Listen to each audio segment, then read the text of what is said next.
Hi, welcome to Longship Gaming. Today we're talking about Marvel Champions, specifically scenarios and modulars that make up the challenges that your heroes face during the game. There have been some great scenarios and modulars out during the year, and they of course vary wildly in difficulty, but there are some design decisions within those scenarios and modulars that make for very interesting gameplay that I'd like to see more of, and other things that really I would like to see less of, or at least be modified. So in other words, this is a report card on scenarios and modulars for Marvel Champions. What exceeds expectations, and what needs improvement.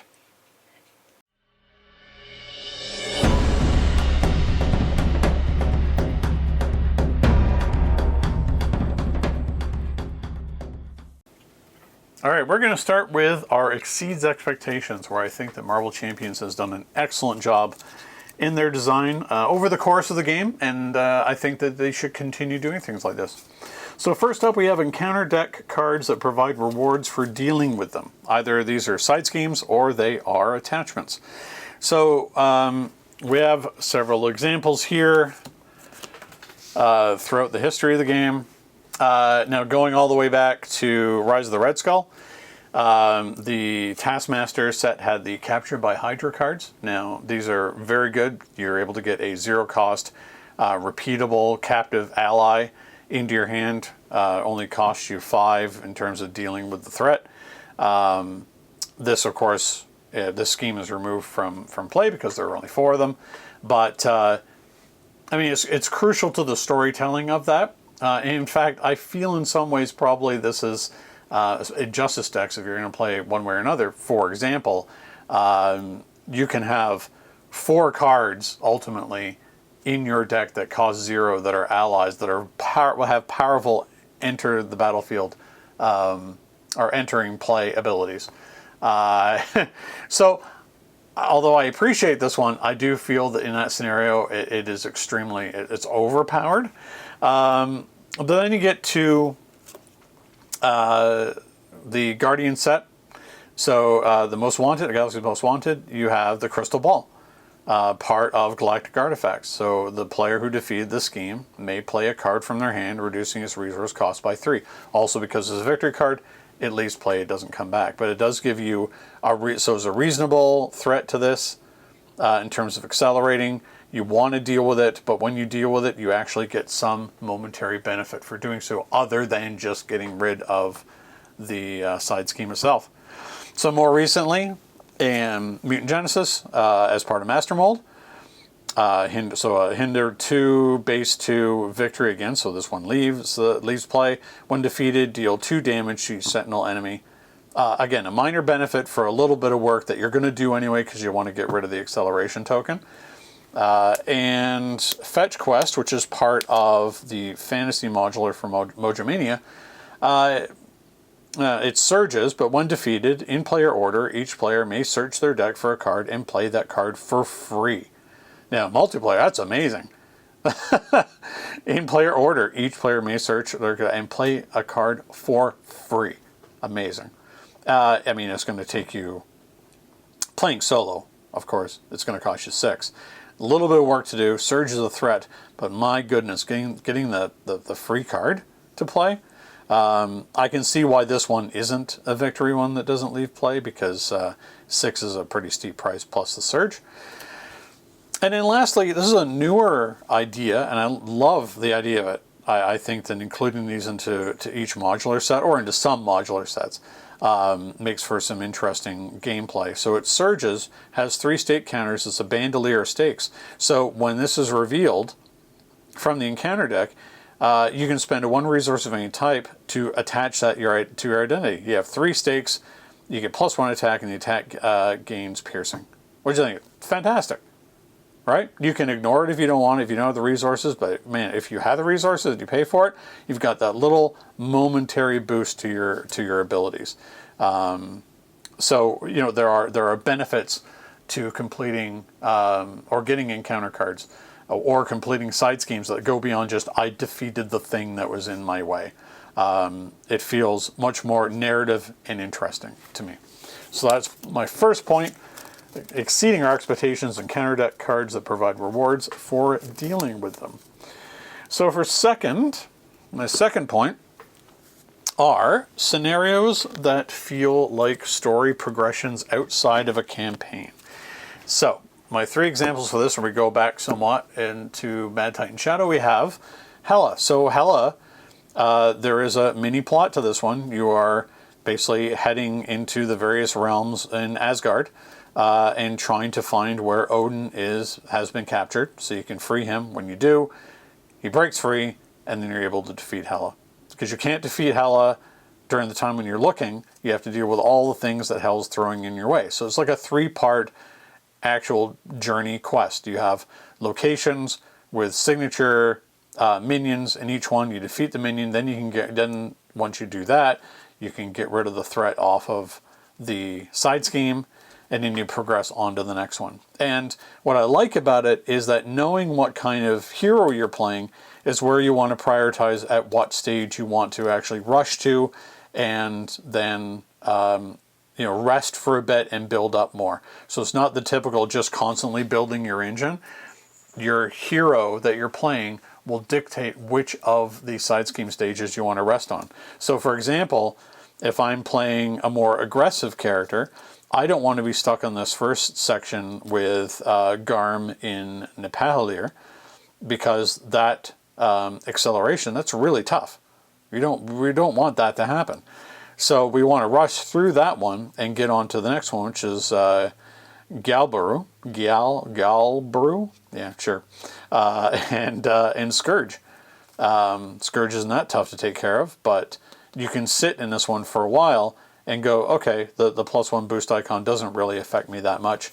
So again, that depends on the character you're playing. You can sort of do what you need to do in that area, and then take a bit of a rest. And you have to worry about Scourge coming back because, well, all the notable minions here have a victory notation, so they leave the game.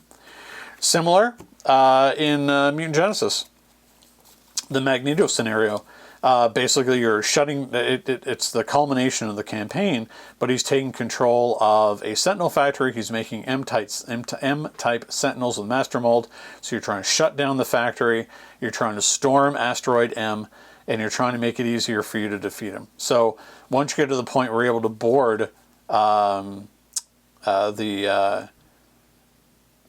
Asteroid M, it puts a lot more strain on Magneto himself, and he loses a steady because he's under physical strain now from trying to keep Asteroid M in orbit, so his plans are completely destroyed. So as you progress through the mission or through the scenario, it feels like a story. You know, you're crashing and destroying the factory and keeping it from making more Sentinels.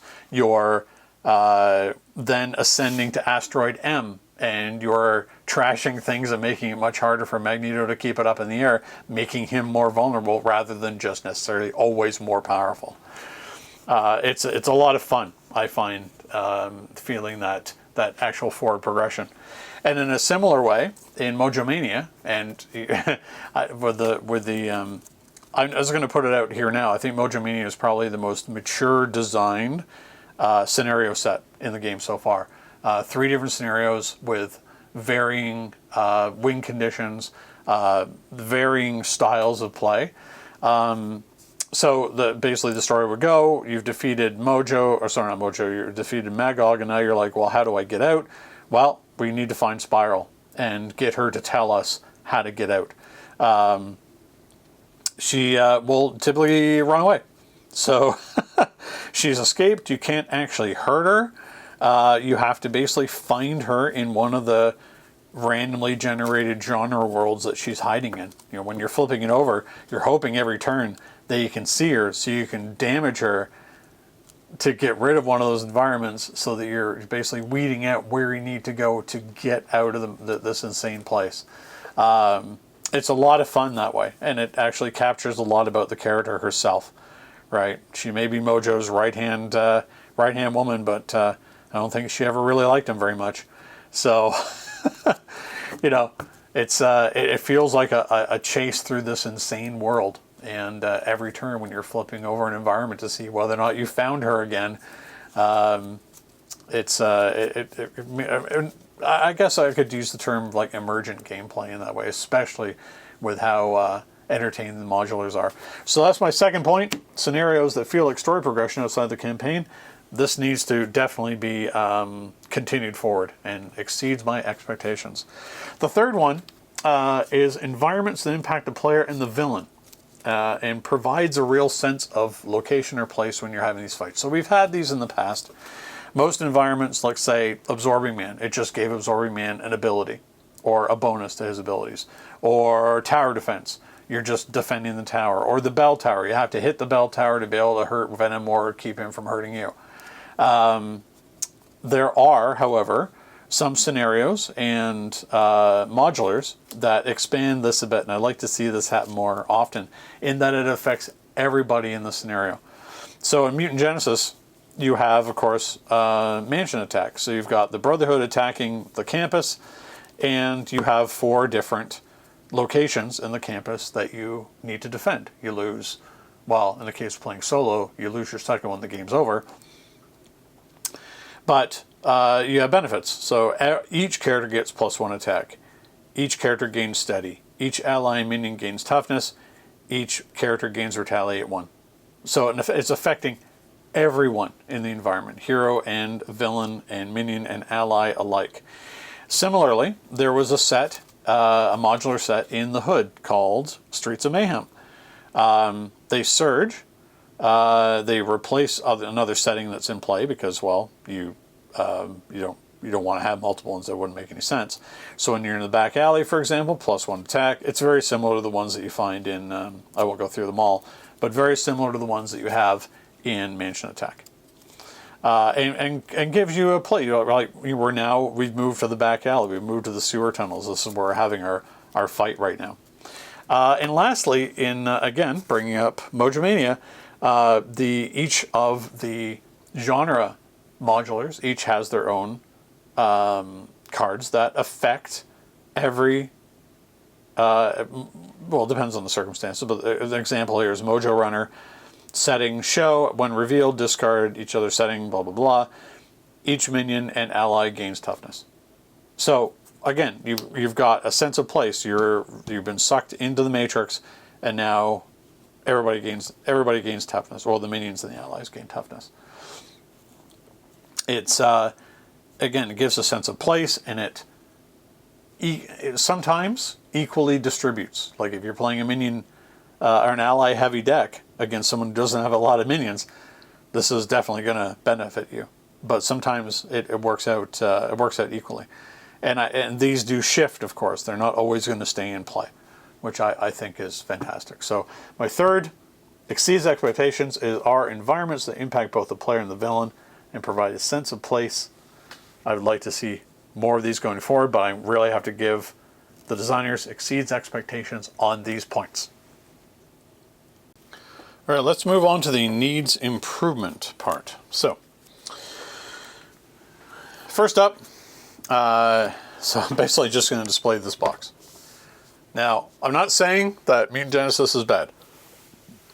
I'm just saying that it shows to me a troubling trend of where design could go in the future. Please, cool it with the toughness, stalwart, and steady. So Mansion Attack, Master Mold, Sentinel Attack, and Magneto, with the caveat, of course, that you can make it go away in the course of the scenario. There is far too much toughness, stalwart, and steady in this set. It does not make any sense that all members of the Brotherhood have toughness. Blob, maybe. Hell, I'd say for Blob, give him like steady, just by default. But toughness in and of itself, for like Pyro and Toad, it makes absolutely no sense to me. Even Mystique, the modular set that's used a couple of times, has toughness for in my opinion no good reason. I know that, I guess from a design perspective, that there are tons of deck designs out there where a hero can stun lock or confuse lock the villain. I mean, it's too late. The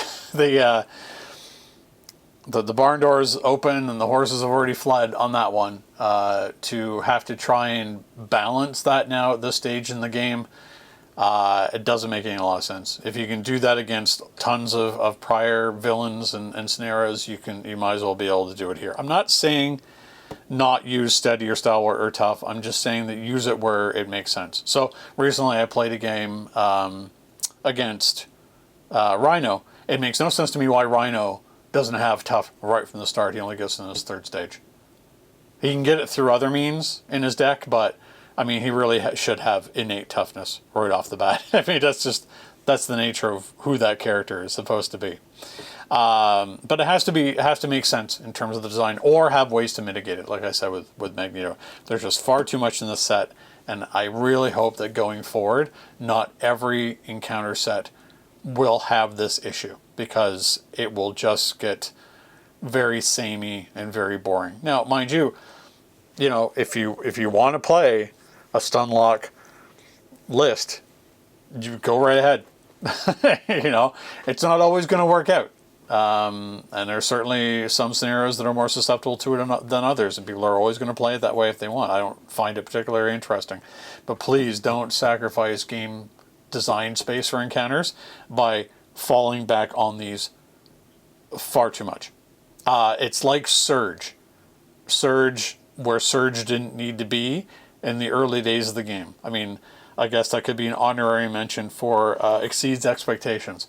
Putting Surge away, unless it absolutely makes sense. But yeah, so again, my first point for needs improvement is cool it with the toughness, stalwart, and steady. The box is going to stay here because my second point is I would like to see modular sets be more randomized within the release cycle. So not just in sets like Mojo Mania and Hood, where they rely on that randomization. And I mean within the cycle. I mean, it could expand beyond that. I think the Hood is a good candidate for one that can use modulars from any set in the nature of that, of his design as a villain.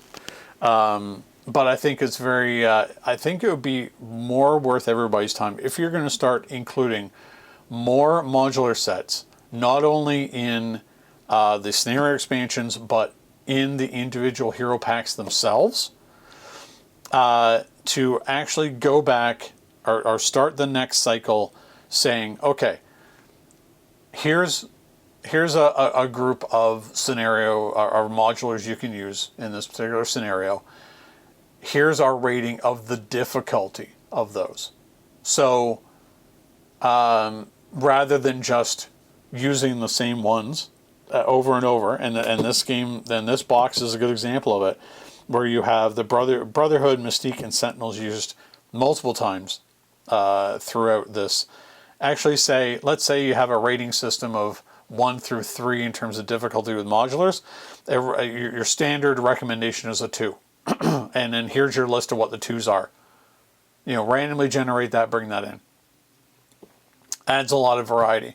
I'd even dare say to go back and maybe if the designers could create a list in terms of those difficulties as suggested modular difficulties. I know a lot of fans have done it, but to have it actually come from the designers and be published maybe in a big update to the game. So if they're publishing packs of cycles of characters, like the first 6 individual heroes that were released are going to be packaged in their own box, maybe it would be time to do a rules update. So similar to what Marvel, like Crisis Protocol from Atomic Mass Games has done for their miniatures game, is they'll release a pack of updated cards. It looks like they're going to do that every year. Maybe this is something they can look into. I know they haven't been really great about releasing new versions of the rulebook, but having a master list, say, of published and updated master list referenced in the book, the campaign book that comes out, that says, here are the scenarios in this cycle, whether they're out or not. Here's our recommended difficulty.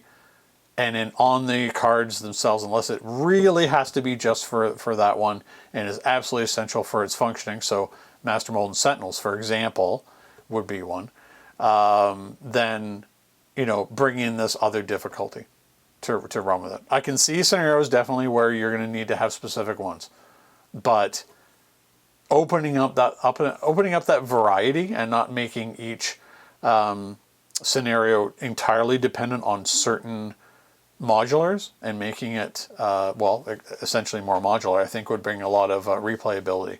And I know you can play this game any way you want, and I usually don't encounter other modular sets unless it's part of, say, the Solo Champions League, because I tend to be the person who will play based on the recommended. I know, but when I'm filming these videos, I'm just going to go with what the scenarios are set up, and I think I would like some kind of official word to say, from the creators themselves, say which ones are more difficult than others. Because, if it exists, please let me know in the comments below. I don't think it does, but I might be pleasantly surprised to discover that they have their own documentation for that. So that's my second point. Make modular sets more impactful and be able to be randomized in as official difficulty levels within scenarios, rather than saying that you have to use the same modulars or repeat the same modulars over and over, and maybe even expand that to outside of that cycle itself. And then lastly, I think it's still a thing that's going to happen from time to time. It hasn't happened for a while. I shouldn't say that, because I have an example in here in which it has happened. So, overtuned cards, or modulars in this case, that are essential to play in these scenarios that basically are no-wins. And they've happened in 3 of the sets so far. They not necessarily are auto-lose, because some of them are mitigatable in a way. But it leads to what I would call a negative player experience. So the first, of course, everybody knows how difficult Ronin is, and Ronin is made much more difficult with 2 copies of Fanaticism. Basically, he's already extremely powerful, can hit very hard. The +1 attack is nasty, and there's no way he gets 2 attacks in a row. So there's 2 of these in the deck, so he's going to have 4 attacks like this. It doesn't go away. You can't make it go away forever. It's not a victory card. But Fanaticism is a truly brutal card. And anybody who's played Ronin at any difficulty level dreads this card coming out. Unlike a lot of other attachments, there are ways to mitigate it. Exhaust your hero and spend X resources and discard it. In this case, no. It's just going to keep coming back. He's going to attack 4 times, and even chump blocking doesn't do much because of overkill and piercing. And tough doesn't do anything because of overkill and piercing. It is truly the granddaddy of all negative play experiences of Marvel Champions. And unfortunately, Sinister Motors has something similar. So Venom Goblin, of course, already very tough. And Goblin Gear is probably the most egregious. This should have been tuned down significantly. But again, they've made it the standard part of that scenario. I know they say that you can leave it out for an easier game, but I don't know why they basically took one. Let's say I used that rating system before, 1 to 3, and this is a 3, and saying this is the standard one. I don't really care for it. So Advanced Glider, of course, is the worst part of Goblin Gear. Discard any number of attack cards from your hand with a combined resource cost of 3 or more. Discard this card. If you are caught out, like, you basically have to, as a player,